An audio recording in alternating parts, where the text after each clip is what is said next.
Today we're going to be making canned apple pie filling, which is just a classic apple cinnamon pie filling that you can use for apple pie, obviously, cobblers, things like cheesecake bars, tons of recipes that call for apple pie filling besides pie.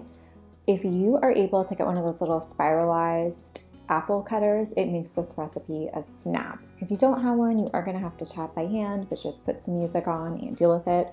But once you have the apples chopped, everything else comes together so easily. We're just going to make a really simple sort of like gooey syrup and add spices, throw the apples in there, and then can it. Remember, when you're canning, all you're doing is making a recipe, putting it in jars, and boiling the jars to seal them. Don't make this harder and more intimidating than it has to be. A few things to keep in mind. You can't change the recipe. You can't use cornstarch. It's not safe for canning. You have to add the lemon juice, and you have to have the right amount of sugar. All of these things are safety measures. The sugar and lemon juice act as preservatives. The clear gel is essential to allow the heat to penetrate the jars so that everything is safe to eat later. So you can't go tweaking things in a canning recipe, but if you can read and follow directions, you're going to be fine. Worst case scenario, if things don't seal, just put your jars in the fridge and eat them later. So let's go over how to do this. It's a really fun and delicious fall project. If you go apple picking, you have tons of apples and nothing to do with them, this is a great place to start. So the hardest part of this project, like a lot of canning projects, is prepping the produce. And in this case, we have to peel, slice, and core about 16 apples. What we need is 5¼ pounds of apples, just about, or 16 cups, which is also equivalent to about 16 medium apples. This apple core makes really quick work of it. If you don't have one, you just do it by hand, and it is going to take a while. But if you can get your hands on one of these slicers, it's great because you can see that you get really nice, even, thin slices, and it just makes your life a whole lot simpler. Next, we have to prepare the syrup that these apple slices are going to go into. This is a very simple process. All we're doing is adding sugar. So we're doing white sugar and brown sugar. We are doing a little bit of salt.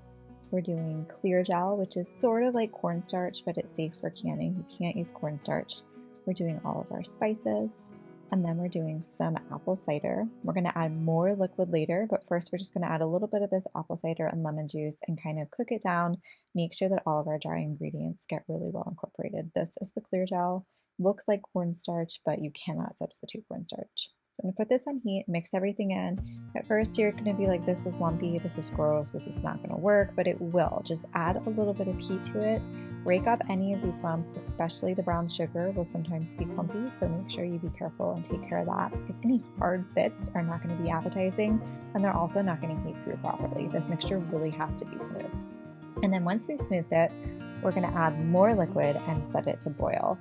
It has to thicken, and the clear gel is what's going to do that, and it will become quite noticeable when this mixture has thickened. So at first you're going to see that it's getting a little bit lumpy, and that is fine.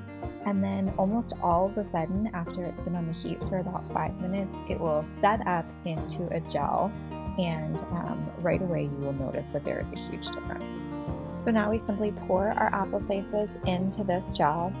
A whisk isn't the greatest thing to use here, so we're going to take this out and just use a spatula. Mix it gently, but make sure that you really do incorporate everything. And at first, again, it's going to seem weird. It's going to look like there's too many apples for how much syrup there is, but we're going to cook this for about 3 to 5 minutes over on the stovetop. And apples are going to release more of their juices and it's going to thin everything out, and you'll see that it does become a pie filling. So after you have this mixed, we're going to go ahead and prep our canner because at this point we are getting close.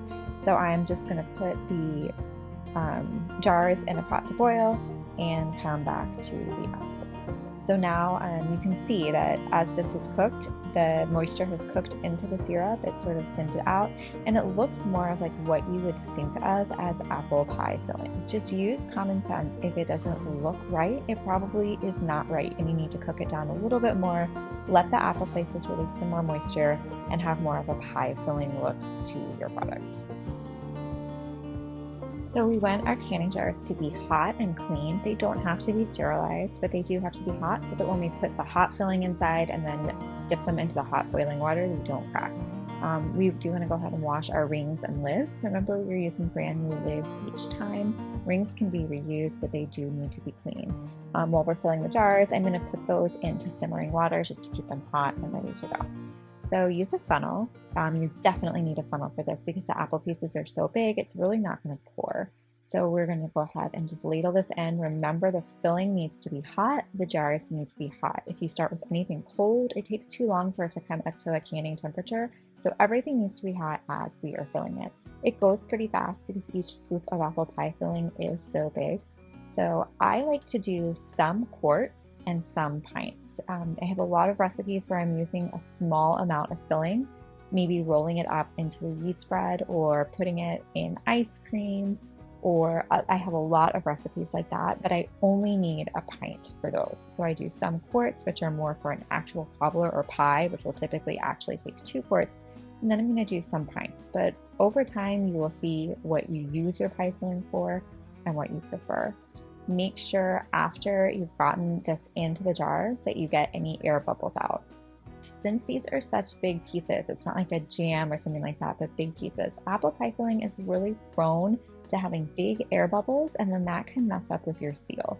So we want to take extra care to get big air bubbles out of these jars, because if your seal breaks, your jars can crack, and at the very least, your jars will not be shelf stable and you'll end up having to refrigerate them. Then we're going to carefully wipe off all of the rims and go ahead and put on our lids and rings. Remember, everything needs to be fingertip tight when you are canning.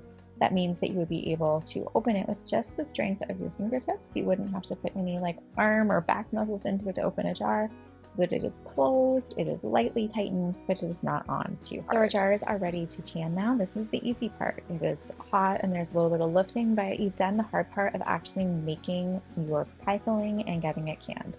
So your canner is going to be filled with boiling water. It has to be at a full rolling boil, not simmering, not a little bit of a boil, totally boiling. And that is why we go ahead and get that started while we're still preparing the jars so that it's ready to go while everything is still hot.